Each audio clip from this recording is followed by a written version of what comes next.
I'm live outside of the Tri-Towers where a water main break was reported yesterday, what the cleanup was and how it affected students. Parts of Northeast Ohio, including the Kent State Student Center, have been featured in a Netflix motion picture, when you can see a piece of home on the big screen. Downtown Kent is getting in the holiday spirit with a window decorating contest. We have the details on the contest and where you can see the displays.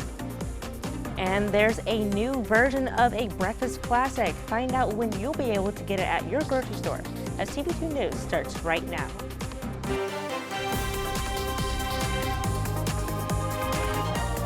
This is TV2 News.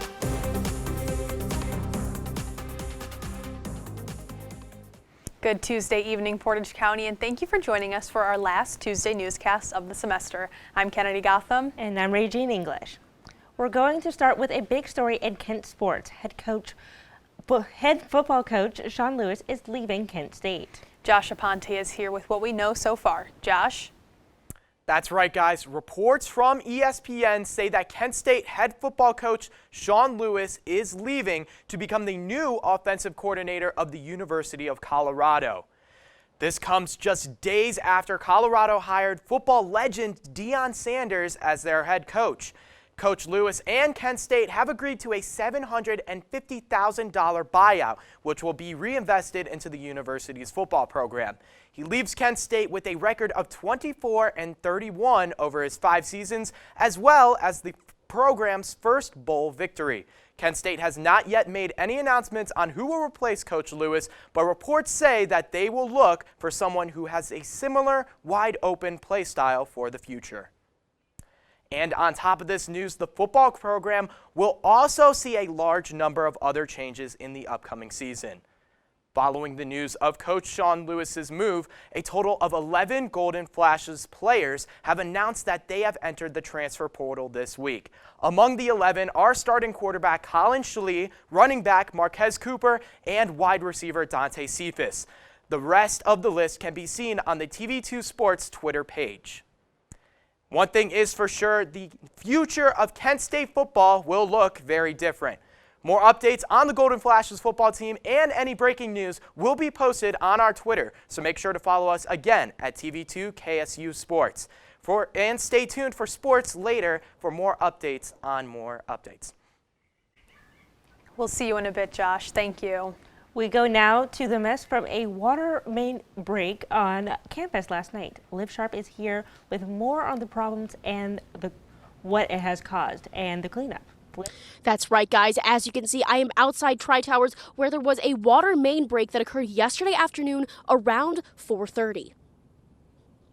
Residents in Kuntz, Liebrick, Wright, and Korb Halls reported seeing brown-colored water from the tap and even in washing machines. I just spoke to a student who mentioned that the university had not told any of the students who lived in Tri-Towers about the issues with the water. It shut off early mid-afternoon yesterday and returned around 9 p.m. Rosie's Diner, which is housed in Tri-Towers, closed around 5:30 due to the break. Students had reported seeing a large hole, which was then filled in this morning by the city of Kent, which is behind us.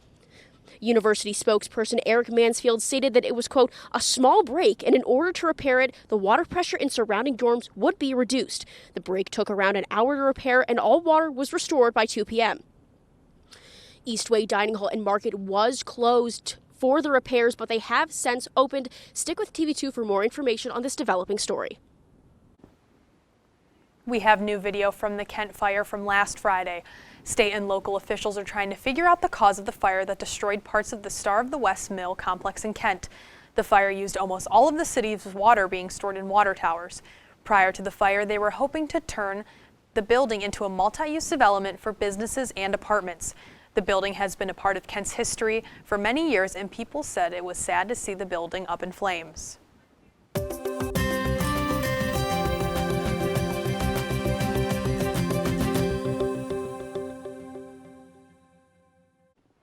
Good Tuesday evening, Portage County. I'm Nathan Welsh with your weather forecast. Now, right now, it's looking like 44 degrees. Feels a little warmer at 46. That dew point at 44. We got humidity at 89%. we're looking at some cool fall temperatures with winds from the east at 3 miles an hour and visibility at 2.5 miles. That, I believe, is the first time all semester that it has not been 10. It's not the best weather right now outside. But as we look across the rest of Northeast Ohio, we're seeing similar temperatures. Looks like they peaked up in Cleveland at 49 degrees. Not the warmest, but it's definitely the warmer of the weather that we've been seeing recently. And as we look into the rest of Ohio, we're going to see similar trends up here, but as you go down all the way up to 60 in Athens. Now that's crazy. Right around here, we're not going to see anything like that, unfortunately. It's not summer anymore. But as we look into tonight, we're going to see those showers are going to be rolling in. It's going to be 50 degrees tonight, and that sunset, it's already set, but I mean, that's just how it is. And that is all for now, but stay tuned. I'll have your 7-day forecast and more after the break. We've got a lot more to get to, including this. Kent is famous, sorta. The new Netflix movie that was shot at Kent State. Main Street Kent is holding a window decorating contest for the holiday season. How the city is decorating.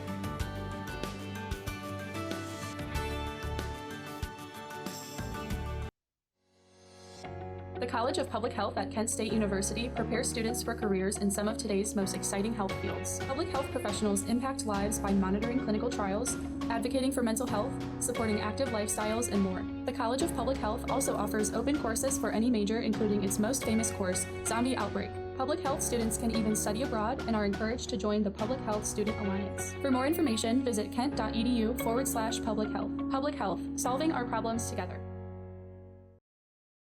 Welcome back. With the holidays right around the corner, downtown Kent is not waiting to celebrate. That's right, TV2's Abby Forbes has the details on a contest getting people in the holiday spirit. It's not just about Small Business Saturday, it's about really supporting local business throughout the holiday season and throughout the year. Main Street Kent's holiday window decorating contest brought some friendly competition and holiday cheer to downtown businesses. We really want our town to be a special place. Like, we're not just shopping, but there's actually like a real experience to walking around downtown and looking in the windows at all the decorations and lights is a part of that. The contest used to have a theme every year, but now Main Street Kent gives shops full liberty to be creative and decorate how they see fit. We wanted to do something a little different, a little bit untraditional, because we're not a real traditional looking store for Christmas. And then with everything going on in the world right now, we just figured let's go with world peace. Shops participating shared the impact events like this have on the community. It's the little, the business owners sort of participating in different fun events and activities that kind of make a city feel more like a community. The contest was from November 25th to December 5th, and ballots were available for anyone in the community to vote on their favorite windows. And the top 3 window displays are receiving a monetary award for their business. The top windows this year will be announced later in the day on December 6th. But at the end of the day, the shop owners expressed that it wasn't really about winning. I mean, like, we never win, but I love it, and it kind of gets you in the spirit of things. Creating them was a lot of fun, and seeing the finished product was fun. But even better is just seeing the people come in and, get excited about the windows. And the holiday cheer continues as excitement and ideas for next year are already sprouting. I'm not a very good decorator, by nature, but I want to do it, so we'll do it every year. I'm already planning next year's window. Reporting in Kent for TV2 News, I'm Abby Forbes. Be a Santa to a Senior, a program to help give senior citizens gifts for the upcoming holiday. Community members are able to donate items senior citizens have asked for. Home Instead Senior Care has been doing this program for 19 years. There is a tree decorated with paper bulbs, and senior citizens can write what they would like to get from their neighborhood Santa. Are you looking for something to watch over the holidays? Might we suggest White Noise? It's a new Netflix movie that was shot all over Northeast Ohio, including Kent State. Matt Mergen talked with the Greater Cleveland Film Commission and is here with how Hollywood came to Kent. Hi, Matt. Hi guys, that's right. The movie is titled White Noise, and the trailer came out just this past week, and fans are anticipating the big release later this month. The new Netflix motion picture, White Noise, is set to premiere this month, and the Kent State Student Center plays a part. This storyline takes place in 1984-85-ish. We sought filming locations that had that vibe.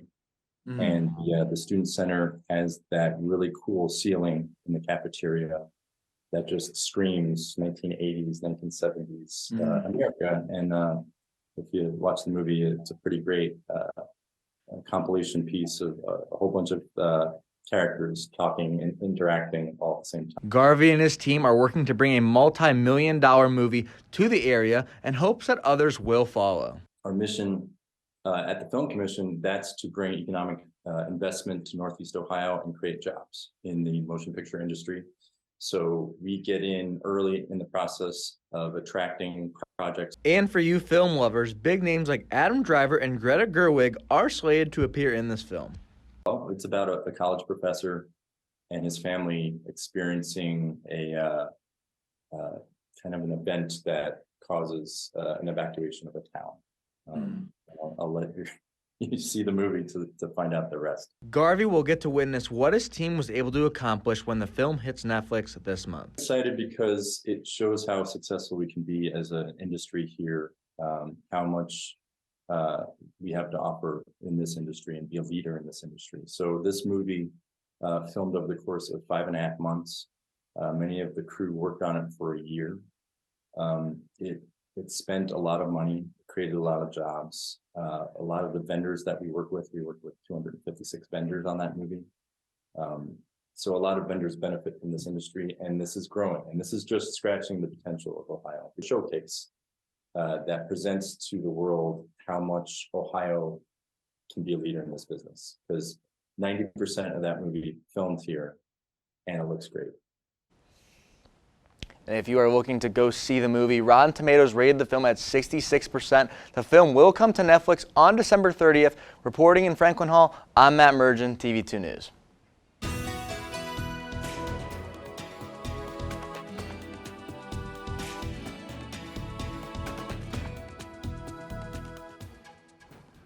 Hello again and welcome back. I'm Nathan Welsh with your weather forecast. Now, looking into tonight, as I teased earlier, we are going to see some showers.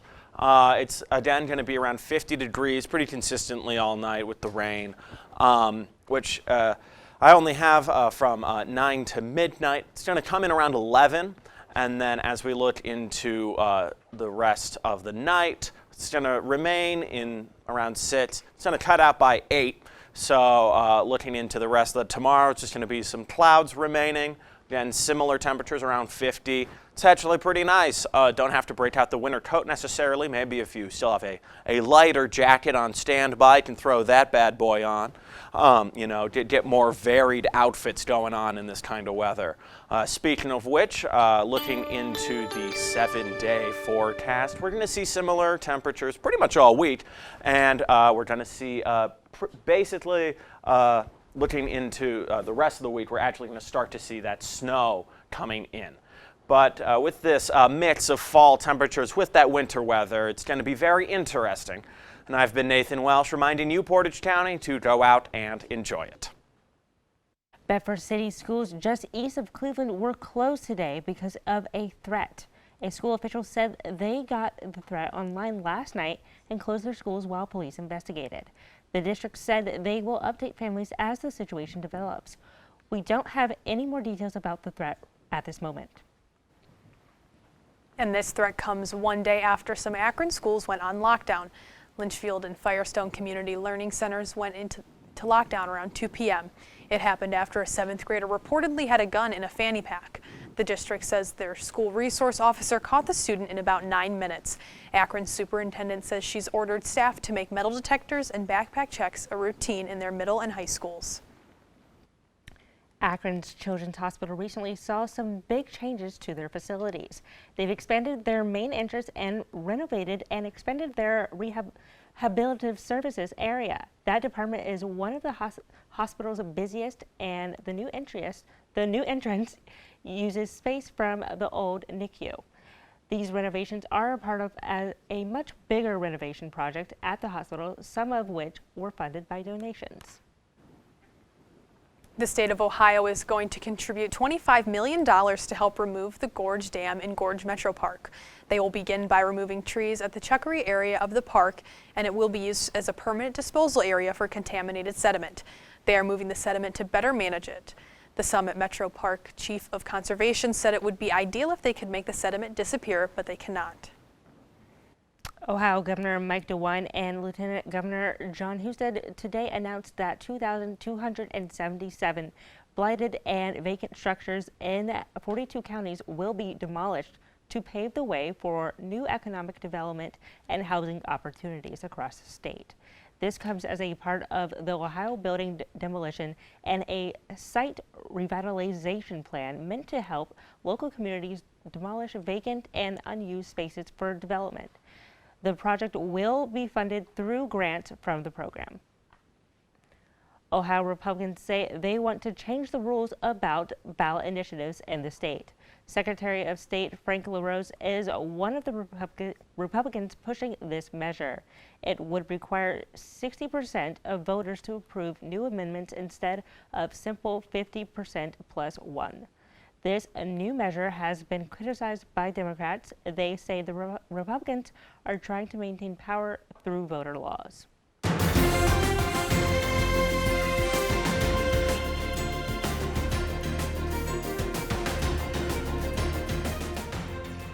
It's Election Day in Georgia, and the Senate runoff there has national implications since it could keep the chamber evenly split. Amy Keeley reports on the candidates' final message to their supporters.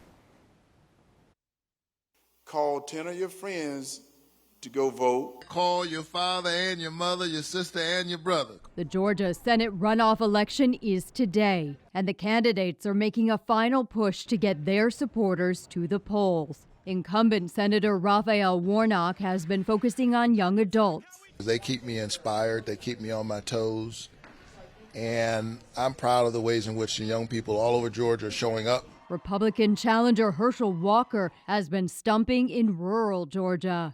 You will always have a champion in me because I love you all and we're going to win.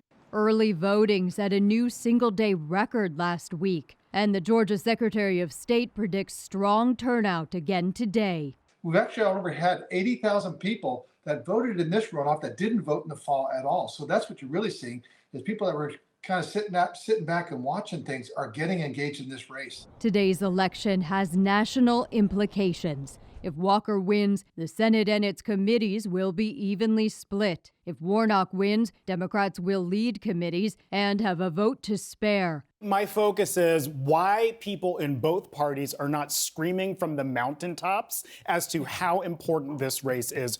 I'm Amy Kiley reporting.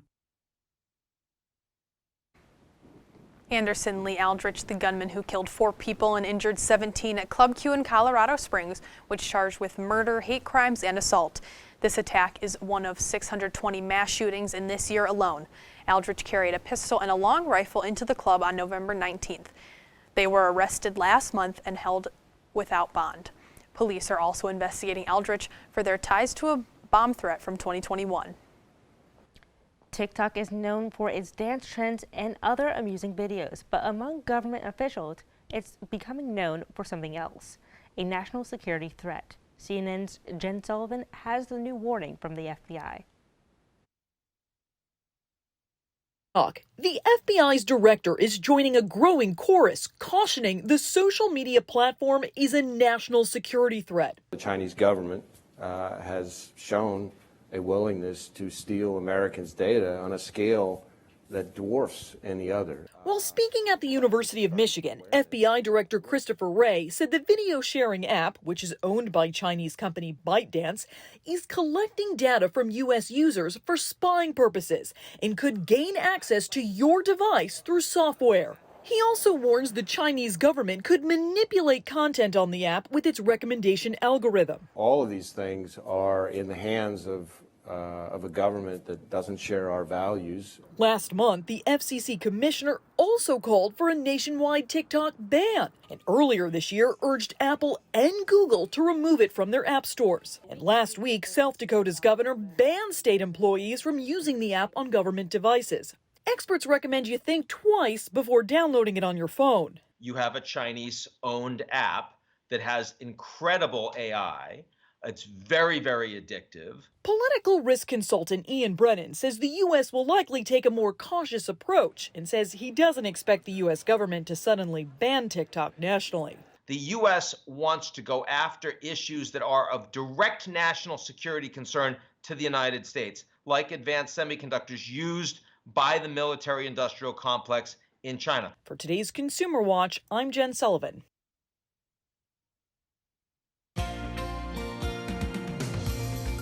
Cleveland Guardians fans, see who is the new addition to the team.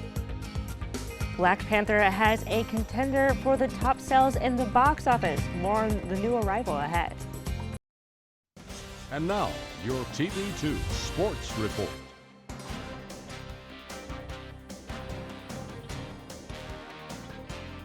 What's going on, Portage County? Once again, I'm Josh Aponte, and we have some more news on Kent State athletics, so let's get right into it.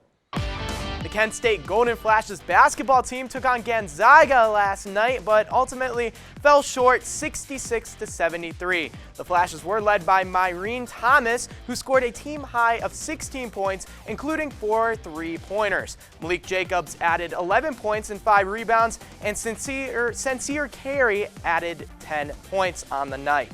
Gonzaga was led by Drew Time, who also scored a game high of 29 points, 17 rebounds, and 4 assists. The next Flashes game will also be on the road as they will visit Cleveland State on Saturday, December 10th at 3 p.m. And some breaking news for the Cleveland Guardians fans out there. Reports say that San Diego Padres first baseman Josh Bell has signed a 2-year, $30 million deal with the Guardians. The former All-Star had a 266 ERA during the 2022 season, as well as 17 home runs and 71 RBIs. My personal prediction is that he will be the first baseman, and Josh Naylor will be moved to the designated hitter spot in the lineup. And now, from the MLB, let's take a look at the NFL. Former Browns quarterback Baker Mayfield has been signed by the Los Angeles Rams, sources report. Mayfield played most of the season with the Carolina Panthers after being traded by the Browns. Mayfield threw for a total of 1,313 yards with 6 touchdowns and 6 interceptions. And that's all I have for now, but make sure you stay tuned to see some action from last night's Monday Night Football battle. Are you a fellow vegan? Then you're going to want to see this, when you'll be able to get a vegan twist on a breakfast classic. Philadelphia Cream Cheese is launching a plant-based version of its signature spread. The non-dairy version is now available at grocery stores in Atlanta, Houston, Miami, and other locations on the Southeast. A wider rollout is planned for summer 2023. And the new variety is made with coconut oil, bean protein, and other ingredients. It is designed to mimic the experience of a traditional cream cheese. A very dark Christmas movie made a run at the ending of the box office reign, Black Panther sequel. Did it succeed?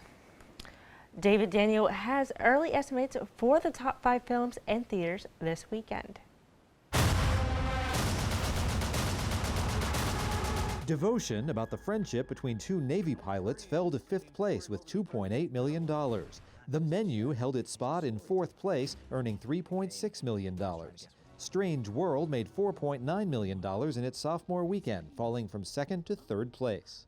A bunch of new bad guys showed up. They're on the naughty list.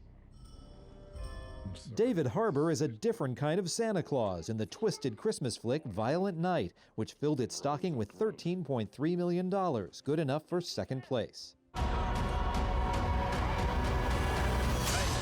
Black Panther Wakanda Forever held off Violent Night for a 4th straight weekend title, grossing $17.6 million for a domestic total of $393.7 million, the 3rd highest total of any film this year.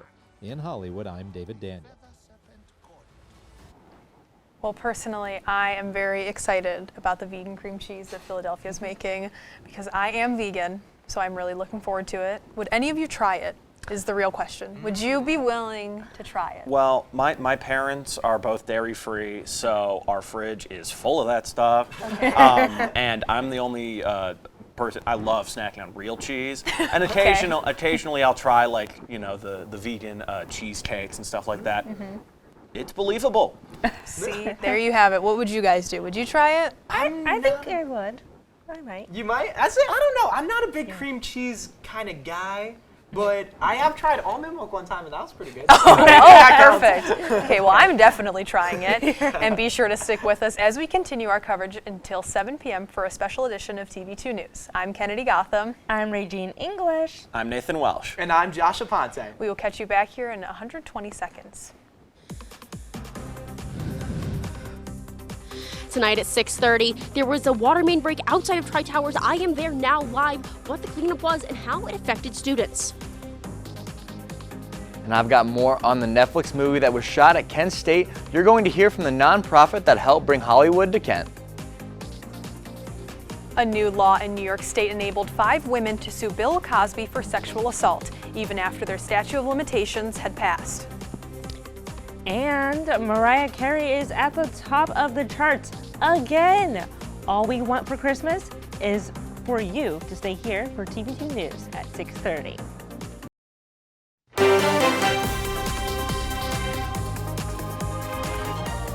This is TV2 News.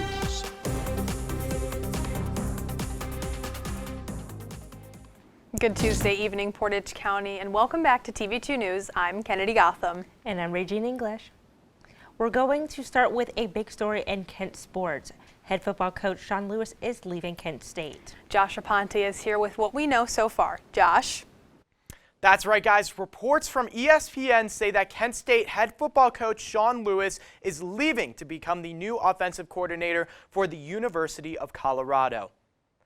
This comes just days after Colorado hired football legend Deion Sanders as their head coach. Coach Lewis and Kent have agreed to a $750,000 buyout, which will be reinvested into the university's football program. He leaves Kent with a record of 24-31 over his 5 seasons, as well as the program's first bowl victory. Kent State has not yet made any announcements on who will replace Coach Lewis, but reports say that they will look for someone who has a similar wide-open play style for the future. And on top of this news, the football program will also see a large number of other changes in the upcoming season.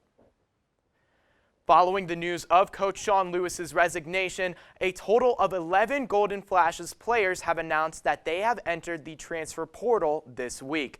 Among the 11 are starting quarterback Colin Schlee, running back Marquez Cooper, and wide receiver Dante Cephas. The rest of the list can be seen on the TV2 Sports Twitter page. One thing is for sure, the next season of Kent State football will look very different. More updates on the Golden Flashes football team and any breaking news will be posted on our Twitter, so make sure to follow us again at TV2 KSU Sports. Stay tuned for more sports updates on me later on.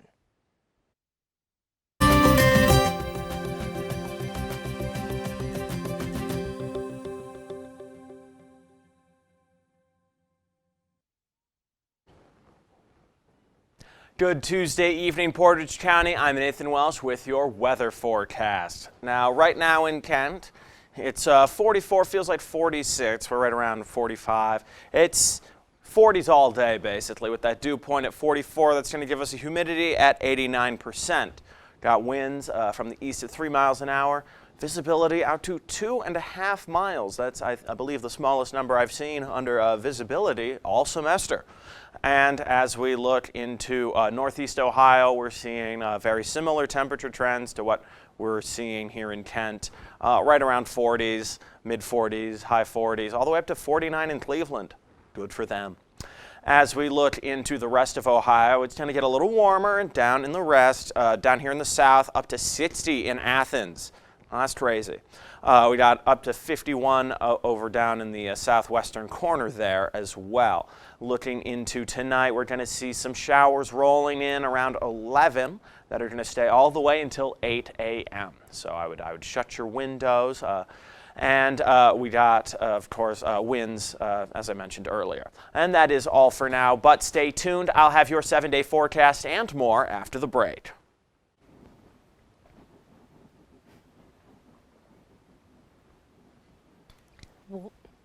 We go now from the mess at the water main break on campus last night. Liv Sharp is here with more on the problems this caused and the cleanup.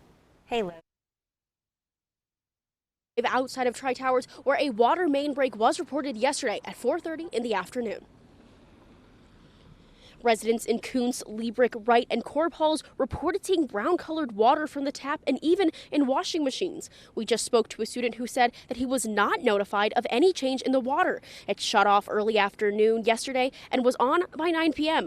Rosie's Diner, which is housed in Tri-Towers, closed around 5:30 due to the break. Students had reported seeing a large hole, which was then filled in this morning by the city of Kent, which is behind us. University spokesperson Eric Manfield stated that it was, quote, a small break, and in order to repair it, the water pressure and the surrounding dorms would be reduced. The break took around an hour to repair, and all water was restored by 2 p.m. Eastway Dining Hall and Market was closed today due to the repair of the break, but it has since reopened. Stay tuned to TV2 for more updates on this developing story. I'm Olivia Sharp. We have new video from the Kent fire from last Friday. State and local officials are trying to figure out the cause of the fire that destroyed parts of the Star of the West Mill complex in Kent. The fire used almost all of the city's water being stored in water towers. Prior to the fire, they were hoping to turn the building into a multi-use development for businesses and apartments. The building has been a part of Kent's history for many years, and people said it was sad to see the building up in flames. Free tattoo removals are being done by a London-based tattoo shop for people who have tattoos of Kanye West. More on why they are offering free removals. But first, the story of how a Netflix movie came to Kent State, when you'll be able to watch it. We are back with this really cool story about a Netflix movie that was shot at Kent State. Matt Mergen talked with a Cleveland nonprofit who helped bring the movie to Kent. Hi, Matt. Hi guys, the movie is titled White Noise and the trailer came out just this past week and fans are anticipating the big release later this month. The new Netflix motion picture, White Noise, is set to premiere this month and the Kent State Student Center plays a part. This storyline takes place in 1984-85-ish. We sought filming locations that had that vibe. And the Student Center has that really cool ceiling in the cafeteria that just screams 1980s, 1970s America. And if you watch the movie, it's a pretty great compilation piece of a whole bunch of characters talking and interacting all at the same time. Garvey and his team are working to bring a multi-million-dollar movie to the area and hopes that others will follow. Our mission at the Film Commission, that's to bring economic investment to Northeast Ohio and create jobs in the motion picture industry. So we get in early in the process of attracting projects. And for you film lovers, big names like Adam Driver and Greta Gerwig are slated to appear in this film. Well, it's about a college professor and his family experiencing a kind of an event that causes an evacuation of a town. I'll let you see the movie to find out the rest. Garvey will get to witness what his team was able to accomplish when the film hits Netflix this month. Excited because it shows how successful we can be as an industry here, how much we have to offer in this industry and be a leader in this industry. So this movie filmed over the course of 5.5 months. Many of the crew worked on it for a year. It spent a lot of money, created a lot of jobs. A lot of the vendors that we work with 256 vendors on that movie. So a lot of vendors benefit from this industry, and this is growing. And this is just scratching the potential of Ohio. The showcase that presents to the world how much Ohio can be a leader in this business, because 90% of that movie filmed here, and it looks great. If you are looking to go see the movie, Rotten Tomatoes rated the film at 66%, and the film will come to Netflix on December 30th. Reporting in Franklin Hall, I'm Matt Mergen, TV2 News. A Manhattan jury found 2 Trump Organization companies guilty on multiple charges of criminal tax fraud and falsifying business records. The verdict was found in connection to a 15-year scheme and defraud tax authorities by failing to report and pay taxes on compensation for top executives. Donald Trump and his family were not charged in this case, but the former president was mentioned repeatedly during the trial by prosecutors about his connection to the benefits doled out to certain executives, including company-funded apartments, car leases, and personal expenses.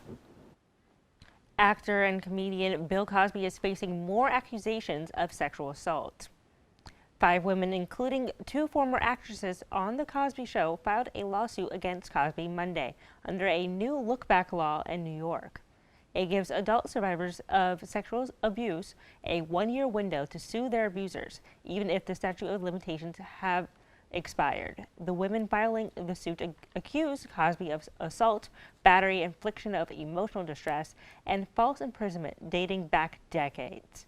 The suit also accuses the media companies who ran the show of negligence. In a statement, Cosby spokesman Andrew Wyatt called the lawsuit frivolous and denied the allegations. A tattoo removal company is now offering free service to people who want their ink impressions of rapper Kanye West taken away. This is in the wake of the artist's multiple recent anti-Semitic remarks and posts.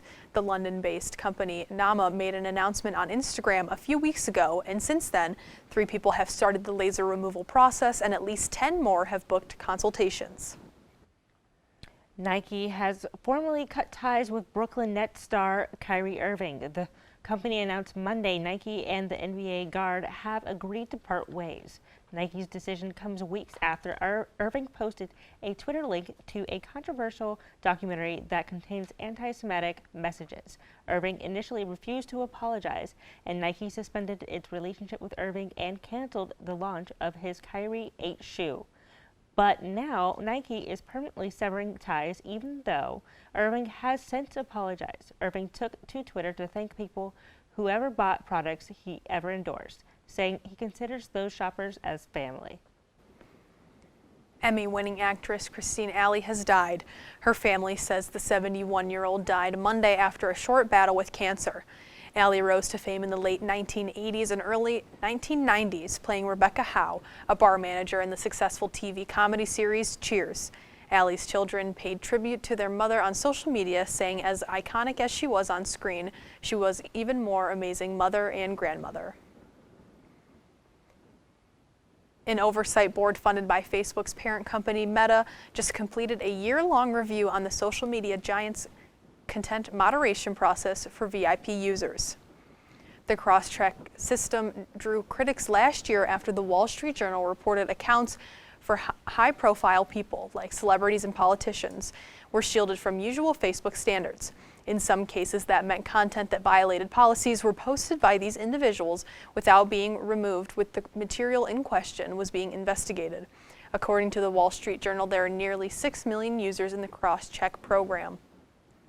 Despite fears of a global recession, the airline industry is expected to turn to a profit in 2023 for the first time in 4 years. A forecast by the International Air Transport Association predicts airlines will earn a net profit of $4.7 billion. The organization says net losses for 2022 were expected to be $6.9 billion. That's less than it had previously forecasted and significantly better than both 2021 and 2020. The last time the industry made money was 2019, before the pandemic pushed demand down.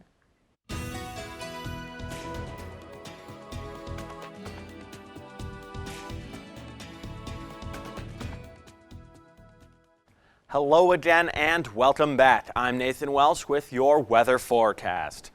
Looking into tonight, as I mentioned earlier, we're going to be seeing some rain showers.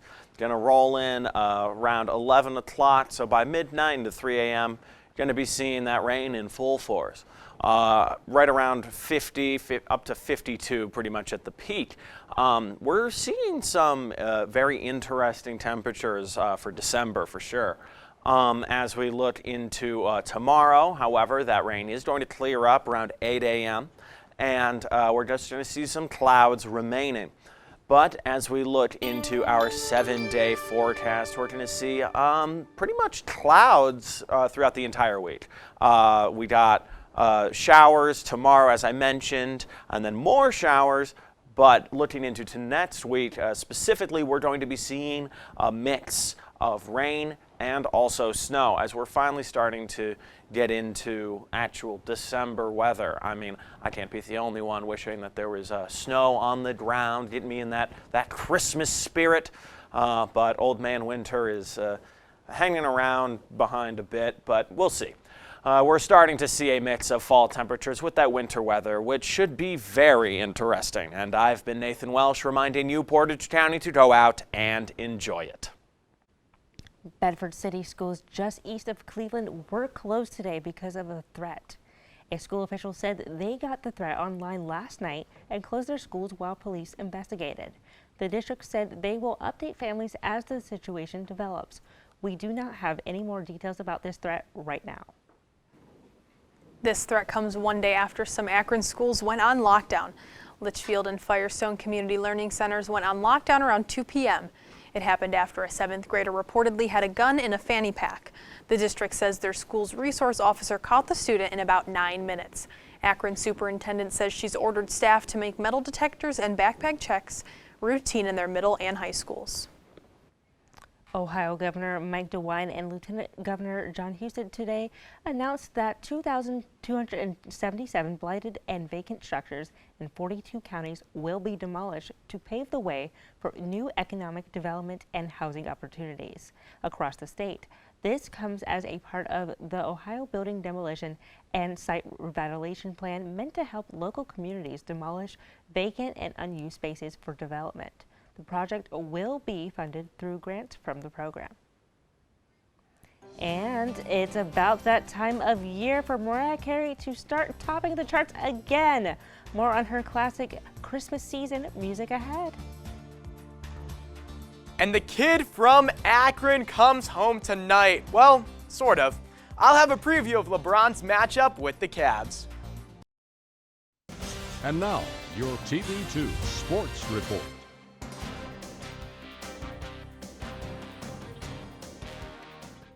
Welcome back, Portage County. The Tampa Bay Buccaneers hosted the New Orleans Saints for Monday Night Football last night. So let's take a look at the highlights.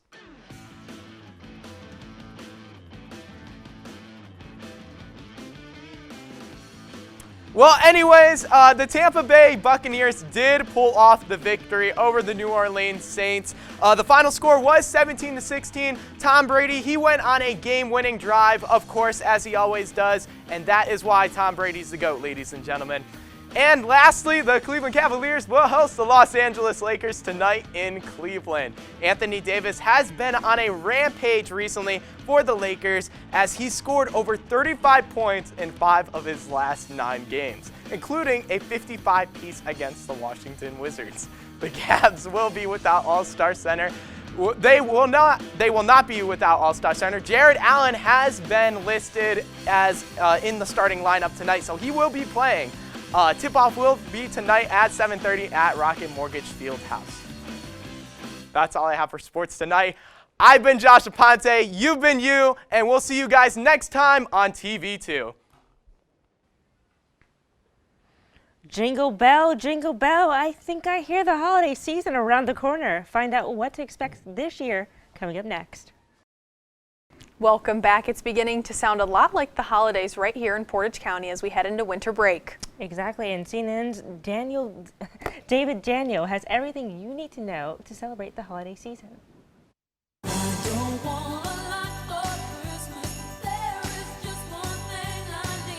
It's become a Yuletide tradition. Mariah Carey's All I Want for Christmas Is You is #1 on the latest Billboard Global 200 chart. It's the 3rd straight December that the tune, which came out in 1994, has topped the chart. There's a real exchange with the audience. And to not have that window to people is so weird.